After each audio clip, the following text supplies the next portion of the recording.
Bonjour et bienvenue dans Prière Inspirée. Je suis à nouveau heureux de vous retrouver. Et c'est vrai, je suis vraiment heureux de vous retrouver chaque jour et d'être pour vous une bénédiction, de pouvoir aussi prier avec vous et pour vous.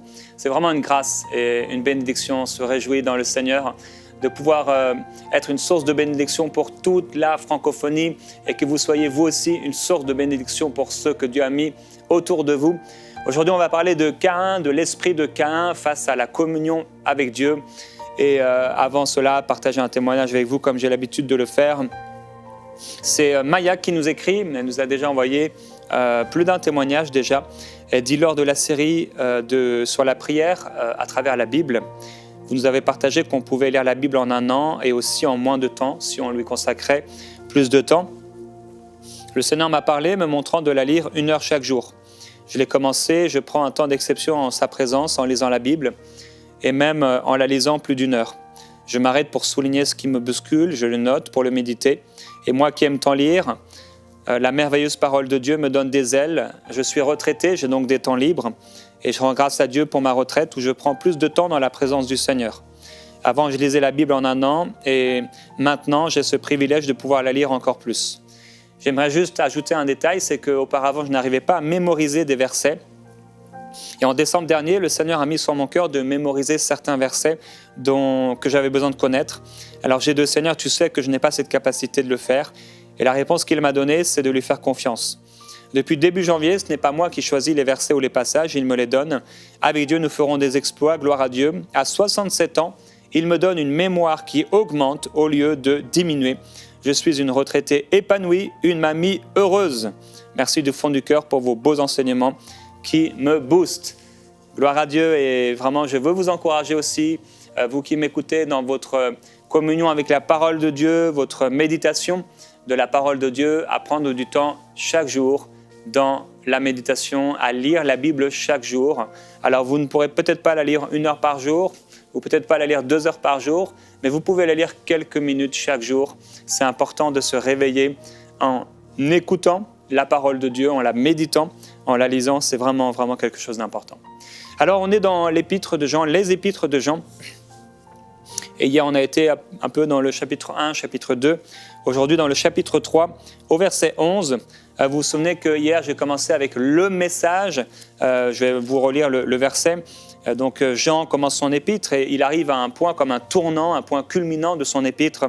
Il dit « Voici le message que nous avons entendu de lui et que nous vous annonçons, Dieu est lumière et il n'y a pas de ténèbres en lui. » Et il va dire que si nous marchons dans la lumière, eh bien, il ne devrait pas avoir de ténèbres en nous. Nous sommes alors dans la lumière et le sang de Jésus, son Fils, nous purifie de tout péché. J'ai donc expliqué hier assez rapidement qu'il y a une différence entre déjà demeurer, donc vivre dans le péché, et le fait de tomber dans le péché ou de pratiquer une fois le péché. Il y a ceux qui vivent dans le péché, qui demeurent dans le péché comme un état. C'est une situation de péché et ces personnes, bien sûr, doivent se repentir et venir au Seigneur. Mais il y a ceux qui marchent avec Dieu, qui aiment le Seigneur et aimer Dieu, c'est garder ses commandements. Je le répète, ses commandements ne sont pas pénibles. Et à ce moment-là, ceux-ci qui sont des justes, justifiés, vont parfois pécher. Et l'apôtre Jean nous explique et nous raconte, nous dit tout cela pour que nous ne péchions pas. Mais il dit qu'à ceux qui ont péché, donc ceux qui sont justes et qui parfois vont tomber dans un péché, le Seigneur les relève et ils ont un avocat fidèle et juste, Jésus-Christ, qui est devenu une victime expiatoire. Ça veut dire qu'il a pris sur lui nos péchés. Et si nous remettons nos péchés maintenant physiques, ce qu'on a vécu réellement, alors à ce moment-là, ces péchés ont été pardonnés à travers la repentance et le pardon de nos péchés. Dans 1 Jean chapitre 3, Jean va nous parler de quelque chose de tellement important. Et quand on parle de péché, on ne pense pas souvent à cela. Et pourtant, il est écrit « Voici le message que vous avez entendu dès le commencement. Aimons-nous les uns les autres. » Et je vous rappelle que c'est le 2e des plus grands commandements. Et avec celui d'aimer Dieu en premier, ils ne font qu'un. Aimer son prochain comme soi-même, c'est aussi aimer Dieu. Et quelqu'un qui aime Dieu va aimer son prochain.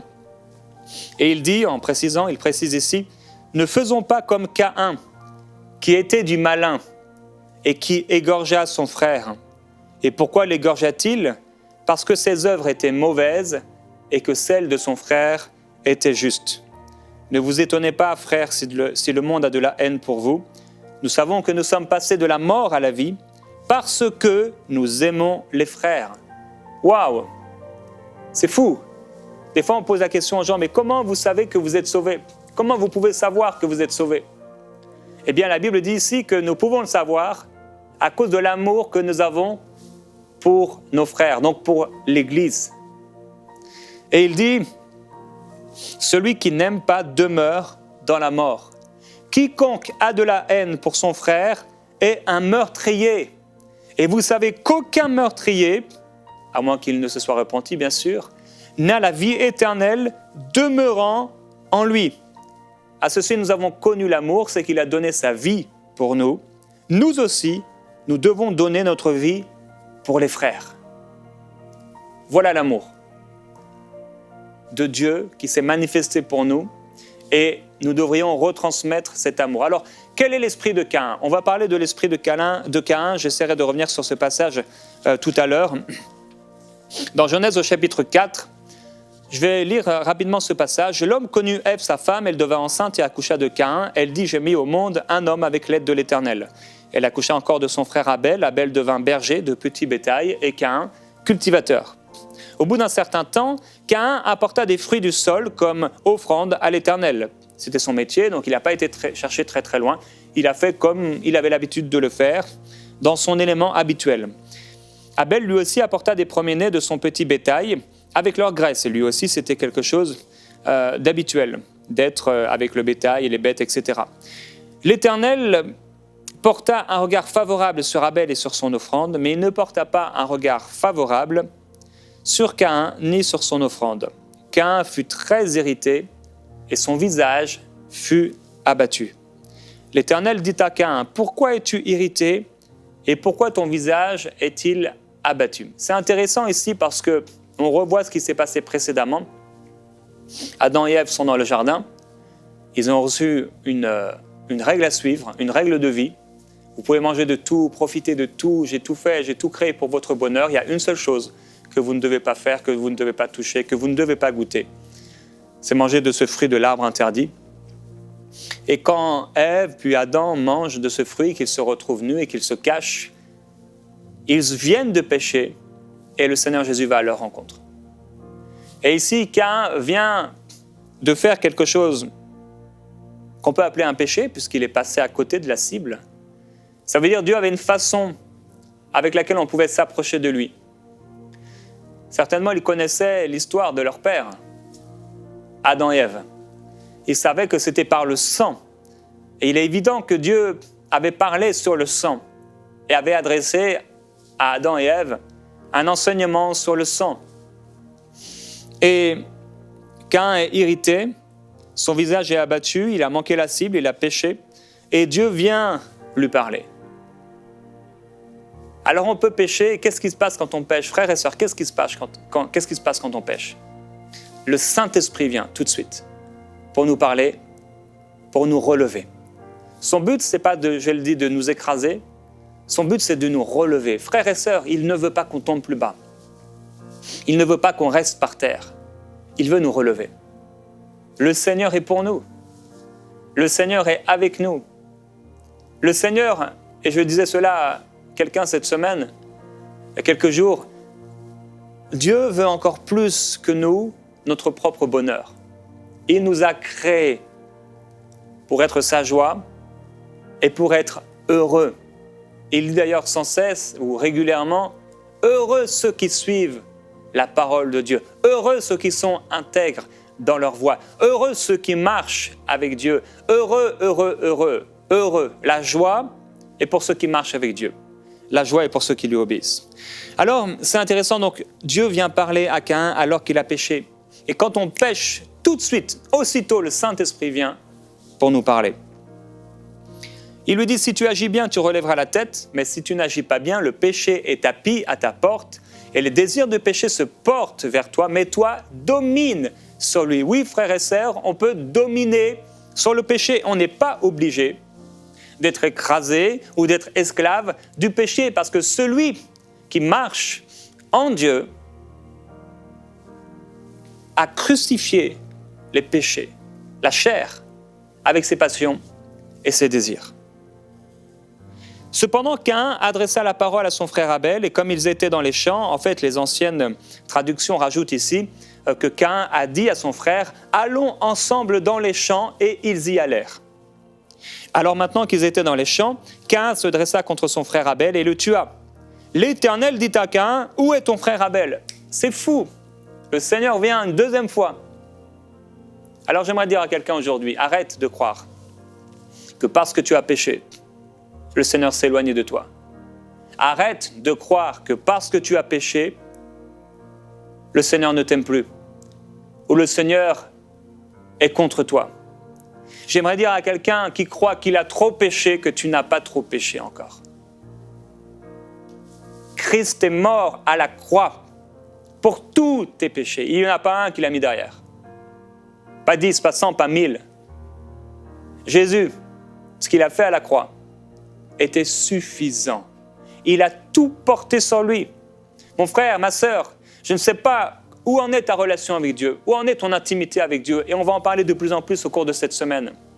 Mais j'aimerais te dire que Dieu a quelque chose de mieux en réserve pour toi. Dieu veut que tu vives des choses profondes avec sa présence, où tu n'es pas accablé, où tu n'es pas sous un fardeau religieux, où tu n'en fais jamais assez, où il y a toujours un péché qui est quelque part caché en toi. Non, le Seigneur veut que tu sois libre. Frères et sœurs, vous croyez que les 12 disciples, quand ils étaient avec Jésus, ils ne péchaient pas? Vous croyez que Judas, avant d'avoir livré Jésus, il n'avait pas péché? Vous croyez que ces gens qui étaient des pécheurs et qui étaient avec Jésus, est-ce qu'ils sont devenus parfaits sans aucun péché pendant 3 ans et demi? À ce moment-là, ils auraient quasiment presque pu être crucifiés aux côtés de Jésus. Non, ils péchaient. Est-ce qu'on voit une seule fois dans la parole Jésus les prendre et les corriger amèrement, les corriger avec violence? Est-ce que Jésus, comme les pharisiens qui se cachaient derrière les blés et qui, au moment où un disciple a pris un blé, des blés pour manger un peu, et que tout à coup ils sont apparus pour les accuser, est-ce que Jésus faisait ça? Est-ce que Jésus attendait un moment le soir, quand ils étaient peut-être dans des tentes ou quand ils étaient peut-être dans une auberge quelconque, alors qu'ils voyageaient de village en village, parce qu'il fallait bien qu'ils dorment quelque part? Est-ce que Jésus attendait le moment où peut-être l'un des disciples allait pécher loin de sa femme et tout à coup dire « Ah, tu as péché ?» Pas du tout. On voit Jésus plein d'amour. On voit Jésus, on amène une femme adultère. On l'amène à ses pieds. Qu'est-ce que fait Jésus? Il écrit sur le sol. Et qu'est-ce qu'il va faire? Il va rendre justice à cette femme. Comment il peut rendre justice à une femme pécheresse? C'est qu'il est lui-même justice. Jésus-Christ est devenu notre justice. Jésus a été fait justice. Il est notre justice. Tous nos péchés sont venus sur lui. Alors aujourd'hui, tu es peut-être comme cette femme adultère. Peut-être tu dis j'ai trop péché et peut-être que le diable est en train de te traîner comme on a traîné cette femme, peut-être qu'on l'a traînée par ses cheveux. Il est peut-être en train de te traîner comme ça, plein d'accusations, en te disant tu as trop péché. Et là, on essaie de t'approcher de Jésus, mais toi tu as peur parce que tu dis mais si on m'approche de Jésus, Jésus va me condamner. Et c'est pour ça quand tu as péché et que Satan essaie de t'amener à Jésus quelque part pour que tu te sentes condamné, toi, tu as envie de fuir loin de Jésus. Et c'est ce qui se passe et c'est terrible. On s'éloigne du seul qui peut nous sauver quand on pêche et quand on commence à vivre dans le péché. On est en train de s'éloigner de celui qui peut nous sauver, de celui qui porte la vie, de celui qui est la vie, de celui qui est pour nous. L'accusateur des frères, il est contre nous. C'est l'accusateur contre les frères. Mais Dieu est pour nous. Et si Dieu est pour nous, qui sera contre nous? Alors peut-être que le diable t'a traîné par les cheveux dans ton péché pour comme te présenter à Jésus en te disant « Oh, quand tu vas arriver vers Jésus, oh, si tu reviens à Jésus, oh, si tu retournes à l'église, tu ne peux pas prier parce que tu as péché, tu ne peux pas méditer la parole parce que Dieu a un problème avec toi. » C'était ce que les pharisiens pensaient faire. Ils s'imaginaient que Jésus allait prendre une pierre parce qu'il allait être, comme on dit au Québec, mal pris. Il allait être là et pas avoir d'autre solution que de pratiquer la loi, de prendre une pierre et de tuer cette femme. Ah, il se serait réjoui. Mais il n'a pas du tout agi ainsi. Il a dit, mais lequel d'entre vous n'a jamais péché? Et vous savez, frères et sœurs, on est souvent tellement plus dur avec les autres qu'avec nous-mêmes. Il y a tellement d'occasions où on porte un jugement sur nos frères et sur nos sœurs, alors qu'on a fait pire, ou alors qu'on a fait pareil. Il y a tellement d'occasions qui arrivent dans la vie où on va critiquer les autres parce qu'ils ont fait ceci, parce qu'ils ont fait cela, mais il y a une semaine, on a fait la même chose. L'amour pour les frères, c'est savoir pardonner. L'amour pour les frères, c'est savoir croire le meilleur. L'amour pour les frères, c'est savoir se mettre à leur place. L'amour pour les frères, c'est savoir aller auprès d'eux et les aider à se relever. L'amour pour les frères, c'est se porter comme un ange intercesseur, priant pour eux, afin que Dieu les ramène. On en parlera vendredi. L'amour pour les frères, c'est se mettre à la place du frère et penser, comment pourrais-je l'aider? L'amour pour les frères, c'est le pardon. Qu'a-t-il dit à cette femme alors que tous sont partis? Accusés par la loi, accusés par leurs péchés. Femme, où sont tes accusateurs? Maintenant va et ne pêche plus. Quand Jésus l'a pardonné ainsi, quand Jésus l'a laissé aller ainsi, cette femme s'est attachée au ministère de Jésus. Parce qu'à celui qu'on a beaucoup pardonné, aime beaucoup. Mais celui qu'on accuse, il ne l'aime pas. Il se sent sale, il se sent souillé, il se sent mauvais. Va et ne pêche plus. Elle était tellement heureuse. On m'a sauvé la vie. On m'a sauvé la vie. J'avais péché. Les pharisiens étaient prêts à me tuer. On m'a sauvé la vie. Que pensez-vous qu'elle a fait? Elle s'est sanctifiée. Elle s'est dit, je ne peux plus vivre une vie comme ça. Ce Jésus est merveilleux. Ce Jésus est le Fils de Dieu. Ce Jésus est le Sauveur. Et elle s'est approchée de Jésus. Jacques dira, approchez-vous de Dieu et il s'approchera de vous. Pour vous aujourd'hui, ce n'est pas le temps de vous accuser, de vous écraser, de vous dire que vous avez trop péché. C'est le temps pour vous de vous réjouir en Dieu, de le louer, de l'adorer avec un cœur repentant. Ô Dieu, tu ne dédaignes pas un esprit brisé et contrit. C'est quoi avoir un esprit contrit? C'est un esprit qui sait qu'il a mal agi. C'est un esprit qui est humble.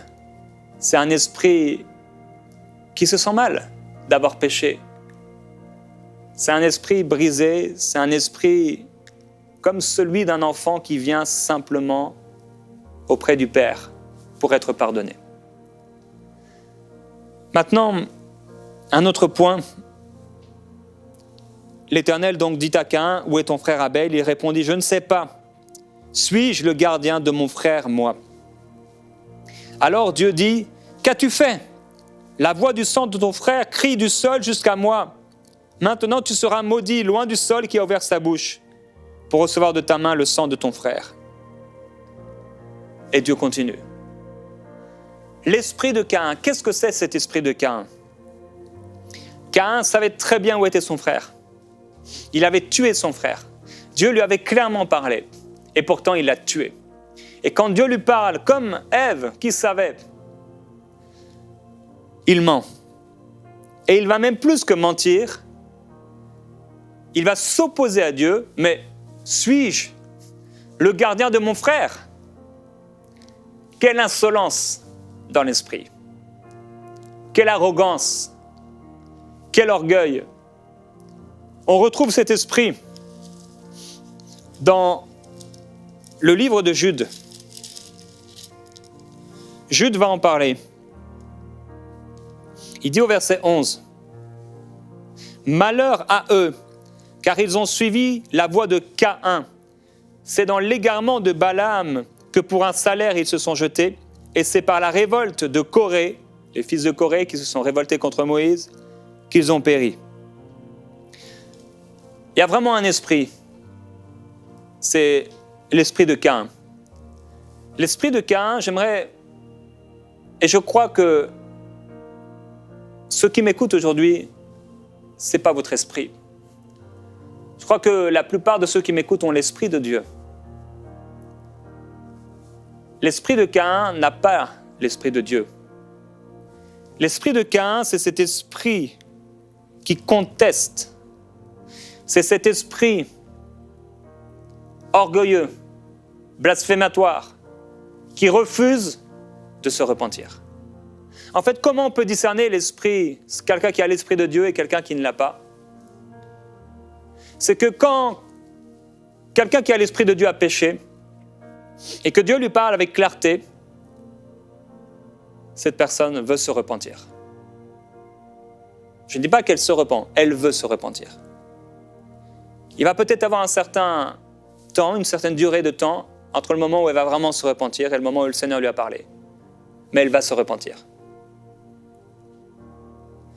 Quelqu'un qui n'a pas l'esprit de Dieu, qui vit dans l'esprit de Caïn, quand cette personne entend, quand Dieu lui parle clairement par rapport à son péché, elle refuse de se repentir et elle ferme son cœur et elle méprise Dieu au point de détourner son regard de tout ce qui vient du Seigneur. Maintenant, faites la différence entre ce qu'on appelle parfois des chrétiens rétrogrades, des chrétiens qui sont tombés, des chrétiens qui ont chuté. Si c'est vous aujourd'hui, vous êtes éloigné du Seigneur, le Seigneur veut que vous puissiez revenir à lui, simplement tel que vous êtes. Et j'aimerais faire une parenthèse ici, toujours par rapport à Caïn. J'ai dit que je reviendrai dans 1 Jean, chapitre 1. Jean a dit « Quiconque a de la haine pour son frère est un meurtrier. Vous savez qu'aucun meurtrier n'a la vie éternelle demeurant en lui. » Et il dit aussi « Nous aussi, nous devons donner notre vie pour les frères. Si quelqu'un possède les biens du monde, qu'il voit son frère dans le besoin et qu'il lui ferme son cœur, comment l'amour de Dieu demeurera-t-il en lui?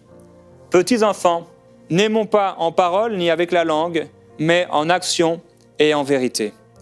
Par là, nous connaîtrons que nous sommes de la vérité et nous apaiserons notre cœur devant lui. » C'est un point ici qui est vraiment important.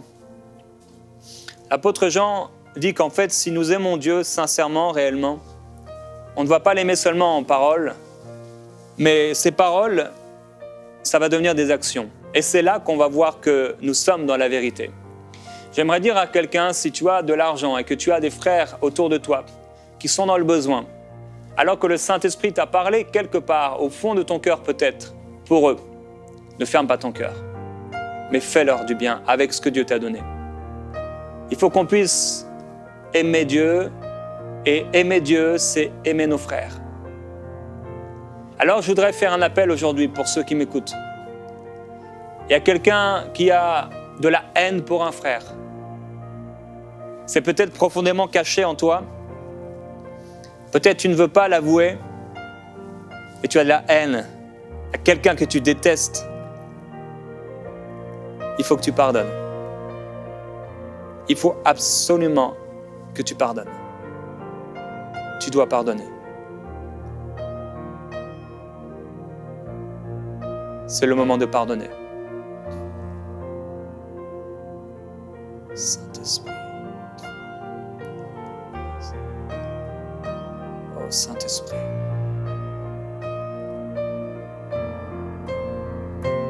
Saint-Esprit.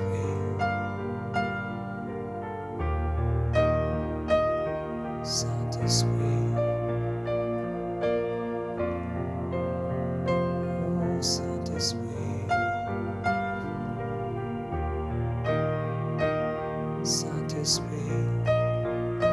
Vous savez, quand on s'approche de lui,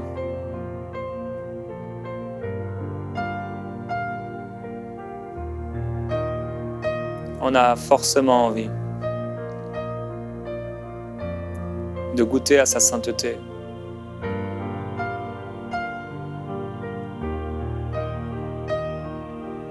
Au nom de Jésus-Christ, je viens briser tout joug satanique, toute influence satanique sur vous, tout joug qui vient vous oppresser, toute pensée mensongère qui vous dit constamment que vous n'avez pas assez prié, que vous n'avez pas assez fait ceci, qu'il y a peut-être au fond quelque part un péché quelque part, que vous n'êtes jamais saint, que vous n'êtes jamais juste. La Bible dit vous avez été sanctifiés, vous avez été purifiés. Et si quelqu'un a un péché, il a un avocat. Si tu as péché aujourd'hui, tu as suivi la voie de Caïn, tu as refusé d'avouer et tu refuses d'avouer et tu as gardé dans ton cœur de l'amertume, de la colère, de la haine, ou ça peut être aussi autre chose. Tu gardes dans ta vie ce péché et tu refuses de l'avouer et tu t'es endurci et tu t'es opposé à l'Esprit de Dieu. Aujourd'hui, dans ce temps de prière, repens-toi.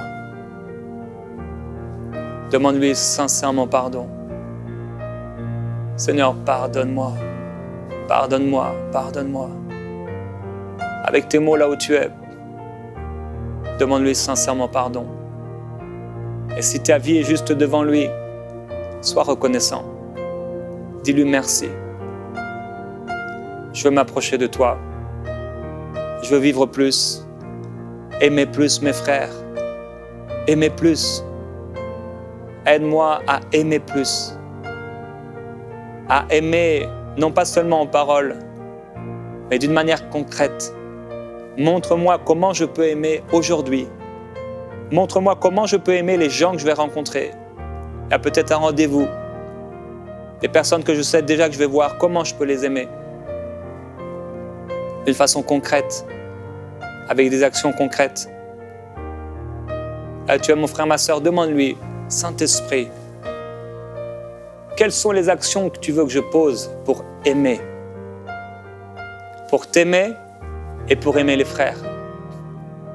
Pour aimer les perdus. Pour aimer ma famille.